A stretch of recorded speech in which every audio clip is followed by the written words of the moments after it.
తెలుగు అగ్ర కథానాయకుల్లో study hits తో దూసుకెళ్తున్న hero NTR. 2015లో వచ్చిన టెంపర్, ఆ తర్వాత నాన్నకు ప్రేమతో, జనతా గ్యారేజ్, జై లవకుశ, అరవింద సమేత, ట్రిపుల్ ఆర్ ఇలా వరుస విజయాలతో డబుల్ హ్యాట్రిక్ కొట్టేశాడు. ఇప్పుడు దేవరాతో ట్రిపుల్ హ్యాట్రిక్ కి శ్రీకారం చుట్టాలనే కృత నిశ్చయంతో ఉన్నాడు. ఇప్పటికే ఎన్టీఆర్ తో జనతా గ్యారేజ్ వంటి సూపర్ హిట్ ఇచ్చిన కొరటాల శివ దర్శకత్వంలో దేవర తెరకెక్కింది. 2 భాగాలుగా రూపొందుతోన్న దేవర ఫస్ట్ పార్ట్ మరికొద్ది గంటల్లో ప్రేక్షకుల ముందుకు వస్తోంది. ఈ సందర్భంగా దేవర సినిమాలోని హైలైట్స్ ఏంటో ఓసారి చూద్దాం. దేవర చిత్రం యంగ్ టైగర్ ఎన్టీఆర్ కి ఎంతో ప్రత్యేకమైన చిత్రం. ఎందుకంటే అరవింద సమేత తర్వాత 6 ఏళ్లకు ఎన్టీఆర్ నుంచి వస్తోన్న సోలో హీరో మూవీ ఇది. పైగా ట్రిపుల్ ఆర్ వంటి పాన్ వరల్డ్ హిట్ తర్వాత తారక్ నుంచి మళ్లీ ఆ స్థాయిలో విడుదలవుతున్న చిత్రం దేవర. ఇప్పటికే దేవర ప్రీ రిలీజ్ బిజినెస్ లో అదరగొట్టింది. తెలుగు రాష్ట్రాలతో పాటు పరభాషల్లోనూ భారీ స్థాయిలో బిజినెస్ చేసింది. ఓవర్సీస్ లోనూ ప్రీ సేల్స్ రూపంలో విడుదలకు ముందే మిలియన్ల డాలర్లు కొల్లగొట్టింది.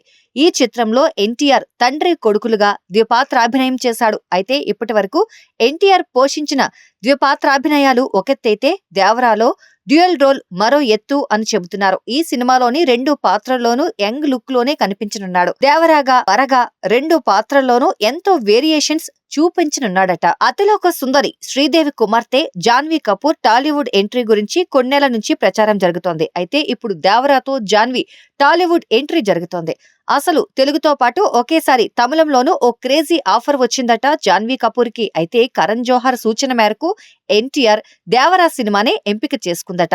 ఈ సినిమాలో అచ్చమైన పల్లెటూరి అమ్మాయిగా జాన్వీ కనిపించబోతోంది. ఈ సినిమాలో ఎన్టీఆర్ స్టెప్స్ ను మ్యాచ్ చేయడానికి సైతం జాన్వీ బాగానే కష్టపడిందట. మరోవైపు బాలీవుడ్ సీనియర్ హీరో సైఫ్ అలీ ఖాన్ కి ఇదే తొలి తెలుగు చిత్రం. గతంలో ఆదిపురుష్ లో విలన్ గా నటించిన ఆ చిత్రం హిందీ భాషలోనే రూపొందింది. ప్రభాస్ తప్ప తెలుగు నటీనటులు, సాంకేతిక నిపుణులు ఆ సినిమాలో లేరు. దేవరాలో భైరా పాత్రలో పవర్ఫుల్ విలన్ గా కనిపించబోతున్నాడు సైఫ్ అలీ ఖాన్. ఇంకా ఇతర కీలక పాత్రల్లో మరాఠీ నటీమణి శృతి మరాఠే, ప్రకాష్ రాజ్, శ్రీకాంత్, షైన్ టామ్ చాకో వంటి వారు కనిపించనున్నారు. దేవరా చిత్రానికి టాప్ నాచ్ టెక్నికల్ టీం పనిచేస్తుంది. ఈ సినిమాకి కాలీవుడ్ రాక్ స్టార్ అనిరుద్ధ్ సంగీతాన్ని సమకూర్చాడు. అసలు ఎన్టీఆర్ నటించిన అరవింద సమేతకి ముందుగా అనిరుద్ధ్ నే సంగీత దర్శకుడిగా ఎంపిక చేసుకున్నారు. అప్పట్లో అది కుదరలేదు. ఇప్పుడు దేవరా కోసం అనిరుద్ధ్ అందించిన సంగీతం, నేపథ్య సంగీతం ఓ రేంజ్ లో ఉండబోతున్నాయని వినిపిస్తోంది. ఇప్పటికే ఈ సినిమా నుంచి విడుదలైన పాటలు ఎలాగూ హిట్ అయ్యాయి. ఇంకా విడుదలవ్వని జాతర సాంగ్ అయితే థియేటర్లలో ఆడియన్స్ కి గూస్ బంప్స్ తెప్పించేలా ఉందట. టాప్ సినిమాటోగ్రాఫర్ రత్నవేలు విజువల్స్ దేవరాకి మరో ప్లస్ పాయింట్. ఆద్యంతం సముద్రం నేపథ్యంలో ఇప్పటి వరకు తెలుగులో పెద్దగా సినిమాలు రాలేదు. దేవరా చిత్రంలో సముద్రం పైనే కాదు, సముద్రం కింద కూడా యాక్షన్ ఇరగదీశాడట తారక్.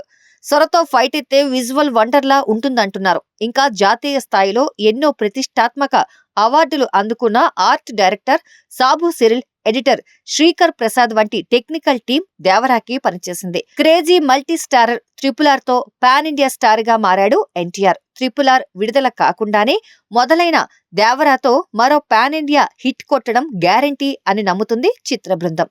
కథపై ఉన్న నమ్మకంతో ఖర్చుకి ఏమాత్రం వెనుకాడకుండా ఈ సినిమాని ఎన్టీఆర్ ఆర్ట్స్, యువసుధ ఆర్ట్స్ అత్యంత భారీ బడ్జెట్ తో నిర్మించాయి. మొత్తం మీద భారీ అంచనాలతో ప్రపంచ వ్యాప్తంగా వేలాది థియేటర్లలో మరికొద్ది గంటల్లోనే దేవరా ప్రభంజనం మొదలవబోతోంది. మరి కొంతసేపట్లోనే NTR most awaiting Devara movie ఎలా ఉండబోతుంది అనే దానిపై పర్ఫెక్ట్ క్లారిటీ రానుంది.